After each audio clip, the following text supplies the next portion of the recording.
আমি এখন দাঁড়িয়ে আছি ফেরিঘাট থেকে একটু সামনে। এটা খেয়াঘাট, এটা প্রসাদপুর উপজেলা। তো নদীর ধারে এখানে আপনার হরিবাসর হচ্ছে। তো আমরা আসলাম সেই হরিবাসর প্রতিবেদন করার জন্য। এখানে প্রসাদপুরের উপজেলায় এখানে দুই পাশে হরিবাস হয়, 3 দিন ব্যাপী হরিবাস। এখানে দূর দূরান্ত থেকে লোক আসে, দর্শন করে, থাকে, সেবা শান্তি করে চলে যায়। সুষ্ঠুভাবে হরিবাস হয়। পরিবেশ অনেক ভালো, অনেক সুন্দর পরিবেশ, নদীর ধারে অনেক সুন্দর, আমাদের ভালো লাগছে। আচ্ছা, ধন্যবাদ। আমি আসলাম প্রসাদপুর বাজারে হরিবাসর দেখার জন্য। তা আমরা হরিবাসর ঘুরে দেখব। অনেক সুন্দর একটা পরিবেশ। মোহাম্মদ গোলাম কিবরিয়া, রাজশাহী জেলা প্রতিনিধি। এই নদীটা পার হতে একটা সুন্দর কাঠের ব্রিজ পার হতে হয়। আমরা দেখতে পাচ্ছি আত্রাই নদী। এই নদীর ধারেই এই হরিবাসর, 3 দিন ব্যাপী এই হরিবাসর চলছে। অসাধারণ সুন্দর একটা মনোরম পরিবেশ আমরা দেখতে পাচ্ছি।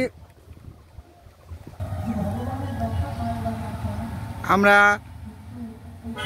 হরিবাসরের ভিতরে যাব। ভিতরে অনেকগুলো দোকান আমরা দেখতে পাচ্ছি। এখানে হরিবাসর চলছে।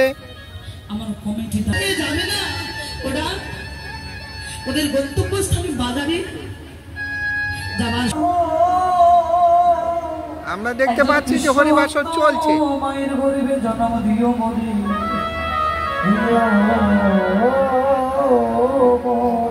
অনেক দূর দূরান্ত থেকে লোকজন আসছেন।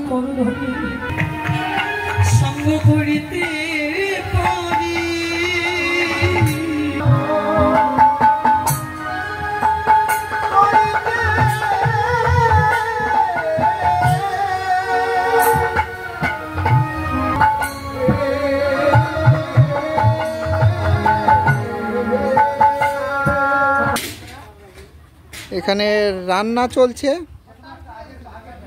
আগত ভক্তদের জন্য এখানে রান্না হচ্ছে, সবাইকে খাবার দেওয়া হবে। আমরা দেখতে পাচ্ছি যে এখানে অনেক সুন্দর পরিবেশে রান্না হচ্ছে।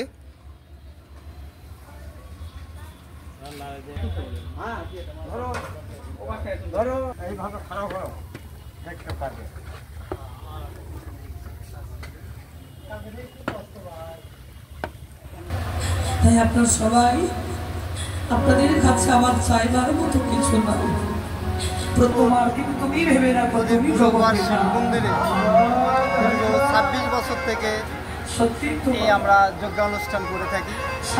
এখানে জাতি ধর্ম নির্বিশেষে সকল শ্রেণীর লোকেরা এখানে আলোচনা এগুলো শুনতে পারে এবং এতে করে কারোর থেকে কোনো আর্থিক সহযোগিতা সেরকমভাবে আমরা সরকারিভাবে পাই নাই। আমার নিজস্ব প্রচেষ্টায় এটা আমরা পরিচালনা করি। তো আমরা সহযোগিতা পাই, তাহলে এই অনুষ্ঠানটা সুষ্ঠুভাবে এবং বিজয়ভাবে করতে পারবো। এটা আপনাদের কাছে আমাদের একটা নিবেদন। মোহাম্মদ গোলাম কিবরিয়া, রাজশাহী জেলা প্রতিনিধি। আমার বলতে যদি কিছু থাকে সেটা গভীর